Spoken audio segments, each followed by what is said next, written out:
The air at Timber Ridge Gun Club smelled like burnt oil and overused gunpowder, the kind that clings to your nostrils and doesn't let go. I stepped through the door wearing a faded army green hoodie and denim jeans, clothes that whispered invisible, and that's exactly what I intended to be. The scuffed leather boots on my feet had walked through deserts and snowfields, though no one here would guess. That was the point. A bell above the entrance gave a tired jingle as I entered, drawing the eyes of 5 or 6 men scattered across the room. Most wore tan vests with too many pockets and baseball caps with slogans they hadn't earned. Their glances slid over me like I was just another civilian trying to look tough. I didn't correct them. "Ma'am," muttered a bearded man near the check-in counter. His name tag said Chuck. He didn't smile. I gave a small nod and signed in under a fake name I'd used for years. *Riley Blake Starr. Short enough to forget, bland enough not to spark curiosity. The range officer gestured lazily to Bay 6. "Plenty open. But just so you know, long rifles are being tuned up today. You'll only get short-range practice." "That'll do," I said, keeping my voice even. As I passed the observation room, I felt them watching. Not curiosity, dismissal. One of them, an older man with thick shoulders and a crisp military haircut, leaned toward another and said something under his breath. The other chuckled, too loud not to be intentional. I didn't turn around. Inside Bay 6, the range stretched out in measured feet, 25 yards of silence and echo. I opened my case and pulled out my weapon, an M1911 variant I had maintained longer than I'd maintained friendships. It wasn't flashy, but it never failed. Through the window, I caught sight of the same older man again, arms crossed as he leaned into the glass. His posture was sharp. Commanding. Definitely ex-military. Possibly more. I loaded a single magazine, chambered around, and raised the pistol. The first shot split the silence with a crisp bark. Center mass. I didn't flinch. 3 more shots followed, all clean. I adjusted slightly for the 5th and sent it straight through the same hole as the first. When I lowered the weapon, they weren't laughing anymore. I stepped back, reloading calmly. I could feel the atmosphere shifting in the observation room. One man stood with his arms folded, eyes narrowed now, not dismissive, but searching. Another leaned in as if trying to get a better look. And the older one, his body froze. Not stiff, still. Like he'd just recognized something his mind couldn't explain yet. It wasn't until I adjusted my hoodie, pulling it up slightly to reach for the small of my back, that I realized what he must have seen. A portion of the tattoo on my spine had shown.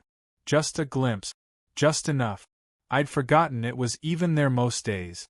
5 black stars descending in a curved line, woven with barbed wire and faded coordinates. Most people would assume it was just a memorial piece or edgy artwork. But not him. I fired again, smooth and steady. The target's silhouette disintegrated along its right shoulder. Paper flapped under the impact, but I didn't stop to admire the grouping. When I turned, he was already gone from the window. By the time I walked out of the bay, conversation in the lobby had thinned to a hush. A few of the regulars stared, their laughter replaced by something like uncertainty. Chuck gave me a wary glance. No jokes now. Then I saw him. The older man, maybe 60 but hard-lined and composed, stood by the coffee machine, pretending to be casual. I knew better. The way he held his shoulders, the way he scanned the room without moving his head, it wasn't habit. It was training. He looked at me, and for the first time since I walked in, he spoke. "Where'd you learn to shoot like that?" His voice was low. Measured. Not impressed, more disturbed. I met his gaze. "You learn a lot when no one's watching." He studied me like a man examining a memory too painful to name. Then his eyes dipped, just a second, toward my back. Not the gun. Not the case. The tattoo. And just like that, I knew he'd seen it before. Not in a photograph. Not in some folder buried in a Pentagon server. He had seen it in the field. On someone else. Or maybe on me, before I stopped being her. "I didn't catch your name," he said finally. I shrugged. Didn't offer it. The corner of his mouth twitched. Not a smile. Closer to a tick. He looked like he wanted to speak, but couldn't decide whether to be angry, relieved, or afraid. I turned and walked toward the exit. Let him think. Let him wonder. The air outside was heavy with coming rain. As I crossed the gravel lot, I didn't look back. Not even when the wind pulled my hood just enough to expose the ink again. He wouldn't forget me. Not now. And definitely not after what that tattoo meant. Some ghosts don't knock when they come back. They walk straight through the front door. The cold in Ukraine hit differently. It didn't nip, it invaded. Every inch of skin, every joint, every exposed nerve felt like it belonged to someone else. I remember the taste of copper in my mouth that morning, blood mixing with adrenaline. We'd gone in under radio silence, armed with just 3 days' intel and half the truth. That was always the deal with black operations. You were only told what you needed to survive, barely. They called us Ghost Echo. 6 of us, each stripped of rank, records, and identity. We wore no names, no flags, just stripped patches and blank tags. Our missions didn't exist. Our failures weren't allowed. Success was silence, and silence came with a price. I'd been Shade since my 3rd deployment under Ghost Echo. The name stuck after I disappeared behind enemy lines for 6 days and came back with the intel and the scars. No one asked what happened. They just looked at the burns and nodded. That's how it worked with people like us. Wyatt was our heavy, built like a boulder, with eyes that always seemed a beat ahead of danger. Harlan handled explosives, never blinked even when wiring devices that could blow us all sky high. Jude was younger, smarter than he let on, and deadly with a long-range rifle. And then there was Commander Graves. No one knew his first name, and no one dared ask. He was the kind of leader who could get you through hell, or drag you back into it if you crossed him. The last op was supposed to be routine. In and out. A weapons cache hidden in a civilian textile mill, guarded by rogue factions not even their own government claimed. Intelligence said minimal resistance. A local informant said otherwise, but his warning never reached us. Someone high up buried it. We landed on the roof just before dawn, blades whispering against the freezing wind. Graves gave us the silent signal to split, 2 pairs flanking, 1 on Overwatch. I went with Wyatt. Jude set up high. We moved like muscle memory, controlled, unhesitating. The first shots didn't come from inside. They came from behind. Suppressed rifles cracked through the dawn, clean and precise. 1 bullet tore through Harlan's shoulder before he even reached the service door. Wyatt hauled him back, and that's when we saw the first shape emerge from the far tree-line. Not locals. Not militia. These were trained, gear too clean, movements too smooth. Wyatt shouted for cover. We never used names, but in that moment, he broke protocol. I still hear it sometimes. His voice calling mine in a panic I'd never heard before. And then silence. The kind that follows a detonation you weren't expecting. I woke up buried in snow and shrapnel. My ears rang. My shoulder was dislocated, ribs cracked, blood soaking through 3 layers of thermals. Harlan was gone. Jude too. Only their gear remained, scattered like broken promises. Wyatt found me 2 hours later. His lips split, left eye nearly swollen shut, but alive. Graves had pulled him from the second wave and sent him to find survivors. Only me. Only Shade. We made it to the evac point crawling, dragging our guilt behind us like extra weight. When the chopper arrived, we didn't speak. Graves nodded at me, but his eyes said everything. We'd been fed into a trap. And someone wanted it to look like a mistake. 2 weeks later, Ghost Echo was officially decommissioned. No press release. No medals. Just files locked behind levels of clearance even Graves couldn't crack. We were told to disappear. To move on quietly. There was no record of the mission. No recognition of the dead. So we did what no one expected. We met in a safe house outside Hamburg. The 4 of us left, broken and angry, needing a truth we'd never get. That's when Wyatt said it, Asterisk, they'll bury us anyway. Let's give them something to remember. Asterisk. Graves had a contact, an old Navy artist who owed him a favor. He inked us each with the same design. 5 black stars, 1 faded, wrapped in barbed wire and coordinates. Asterisk the place we died but lived. Asterisk each tattoo went along the spine, where the weight of memory hangs heaviest. We didn't speak much after that. We didn't need to. A bond like that doesn't require words. But I knew, someday, someone would see that mark and remember. Maybe it would be someone who sent us into that trap. Maybe someone who watched the cover-up unfold. And if they saw it, they'd know we weren't dead. Just waiting. I left everything behind after that. Changed names. Changed cities. Ghosted every tie. Civilian life never quite fit, but it gave me something I hadn't had in years. Anonymity. Until today. Because that man at the gun range, his reaction wasn't confusion. It was recognition. He knew the mark. Knew what it meant, and he froze not because he feared me, but because he remembered who he had to be for me to exist. And I hadn't even told him my name yet. The next morning, I returned to Timber Ridge before the sun had burned through the low fog. I didn't come to impress anyone. I came because the man with the frozen stare hadn't left my mind. People forget faces all the time, but not expressions like that.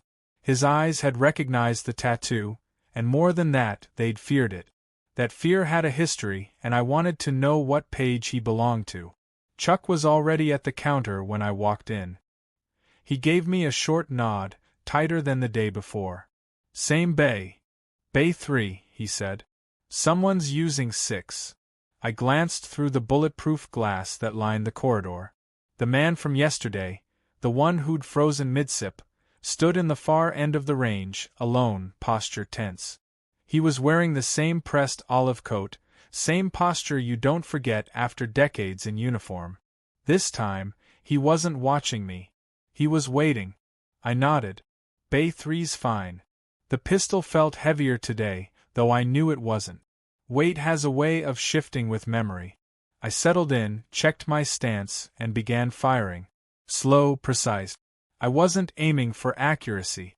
I was listening, for footsteps, for hesitation, for the break-in silence that comes before someone makes a move. 15 minutes in, I heard it. Boots on concrete. Clean, deliberate, too confident to be anyone else. I didn't turn until the last shot rang out and echoed back like a final word. Didn't expect you to return so soon, he said from behind. I like to finish what I start. There was a pause. That ink. It's real. I turned and faced him. Closer now, I could read more in his features. Creased skin that had seen war, a mouth shaped by decades of command, and eyes that were too calculating to be ordinary. His name tag read Maddox. That unlocked something. I'd heard it before. General Maddox, I said. Didn't expect a man like you to spend his mornings watching civilians. Didn't expect a civilian to carry the mark of Ghost Echo. He didn't ask who I was. He already knew. Not the name, not the cover. The identity beneath. His voice lowered. Shade. Hearing it from him was like someone speaking at your funeral after you'd already climbed out of the grave. I let the silence stretch. You were at Strategic Operations, weren't you? He nodded once. Joint Tactical Briefings. I signed off on your 3rd deployment. That deployment. The one that ended in fire and silence. The one that cost us 3 lives and buried the rest under classified dust. I remembered the paperwork Graves had burned, how the operation disappeared overnight like it had never happened. You approved the mission, I said, voice quiet. I did. And you approved the burial after it failed. He didn't flinch. It wasn't supposed to go like that. We were misled. Intel was filtered. By who? His pause was answer enough. Doesn't matter now, he said. What matters is you're walking around with a sigil that was supposed to die in a snowstorm 5 years ago. I stepped closer. You think this tattoo is a threat? He shook his head. No. It's a reminder. One I've tried to forget. I studied him. He didn't look like a man who'd slept easy in years. Maybe he'd believed in the cover-up once. Maybe he'd been convinced it was for the greater good, until yesterday. "Why didn't you say something then?" I asked. "I needed to be sure. And now I want to know why you're here." That was the question I hadn't fully answered for myself. I hadn't come for vengeance. Not really. I didn't want headlines or confessions. But after years of living behind false names and quiet jobs, something inside me had shifted. Maybe it was grief. Maybe it was rage that hadn't found a place to land. But more than anything, I wanted them to remember. "I came because you forgot us," I said, stepping past him toward the glass. "You signed our fates and then signed our erasure. We weren't ghosts. We were soldiers. We bled for orders we trusted." His voice cracked slightly. "And I carry that. Not well enough." I turned back. "Do you know what the faded star means?" He didn't answer. "It marks a death with no record. No body. No flag. We tattooed it in silence. So that if we were ever seen again, someone, anyone, might ask what it meant." For the first time, something softened in him. The practiced stillness gave way to something more human. "I'm sorry," he said, and I could tell he meant it. But apology was the cheapest form of absolution. I nodded slowly. "You don't need to be sorry. You need to remember. That's enough." He looked like he wanted to say more, but I was already moving, my case in hand. No dramatic exits. No threats. Just presence. As I stepped outside into the wind, I knew I'd cracked something open in him. Maybe not enough to change the past, but enough to make him carry it differently. And maybe, just maybe, that was the beginning of something more. The next week passed like fog, slow, heavy, and full of what if. I didn't return to the range. I didn't need to. The message had landed. Maddox had seen it, heard it, carried it home like a stain that wouldn't wash out. But the quiet didn't last. Late Thursday night, I found a manila envelope tucked under the windshield wiper of my truck. No name, no address. Just a small black star drawn in the corner. I opened it in my kitchen, under the light of a single bulb that buzzed faintly when the fridge kicked on. Inside were photocopies, debriefs, mission reports, heavily redacted orders. At the very back, a black and white surveillance photo. Our team, pre-op, standing in the snow outside that cursed textile mill. Wyatt had a cigarette in his mouth. Jude had his sleeves rolled. Graves had his hand on my shoulder. We weren't smiling, but we looked solid. Real. Like we belonged to something. I turned the photo over. In faded ink, one sentence. They didn't forget. They just buried it. It wasn't Maddox's handwriting. Too shaky. Too uncertain. But it had come from someone who'd seen what happened. Someone trying, in their own small way, to exhume the truth. Not for justice. For memory. That night, I dreamt of the cold again. Harlan's voice echoing through static. The sound of Wyatt's boot dragging through gravel. I woke before sunrise, sat on the edge of the bed, and ran a hand down the scar that split just beneath my ribs. Every ghost has a door it enters through. Mine had never fully closed. I needed to see Graves. He was off-grid last I'd heard, living somewhere in Montana under a new name, growing tomatoes and ignoring phone calls. But a few threads pulled gently still get results if you know which ones won't snap. By noon, I had a location and a borrowed car with bad brake. By nightfall, I was knocking on the door of a cabin that smelled like cedar and stubbornness. Graves opened the door without a word. He looked older. Less like a commander, more like someone who'd watched too many seasons pass in silence. He didn't ask how I found him. He just stepped aside. We didn't speak for nearly 10 minutes. Just sat. He drank black coffee. I nursed a bruised silence. "You saw Maddox," he finally said. I nodded. "He remember?" "Too well." Graves leaned back in his chair, fingers folding over a mug chipped at the rim. "Funny thing. I always thought the guilt would get to someone eventually. Never figured it'd be him." "He left me something," I said, handing over the envelope. Graves leafed through the pages with the care of someone handling evidence that still burned. He paused at the photo. His eyes lingered, then narrowed. "This picture," he said slowly. "It wasn't taken by our team." "I know. That means someone else was watching. Means the op wasn't off the books," I said. "Not completely. Just off our books. That sank like an anchor between us." He slid the folder back. "What do you want to do?" "I want them to remember us." He didn't answer right away. Just stared into the fire like it might offer absolution. "They will," he said finally. "But not because of a file. Or a photo. They'll remember because you walked back into that world and reminded them what they tried to forget." I looked at him. "Come with me." He shook his head. "My time's done. You know that. And mine isn't? You were always the ghost they couldn't kill, Shade. You came back. That means something." Outside, the wind kicked up and trees whispered across the valley like they were passing secrets through bark and time. I stood, walked to the door, and opened it just enough to let the cold in. "You're wrong about one thing," I said. He raised an eyebrow. "I didn't come back. I never left. I was just waiting. Back in the truck, I didn't start the engine right away. I sat with the envelope in my lap and the photo pressed between my fingers like a prayer. Somewhere out there, others still wore the uniform, still made the same choices, still believed in the orders they were given. And maybe, someday, one of them would find that photo, or see that ink on someone's spine. And maybe they'd ask. And when they did, they'd learn that Ghost Echo wasn't a myth. We were real. We had names. And we never stopped watching. Because sometimes, memory is louder than war. And ghosts don't haunt places. They haunt people.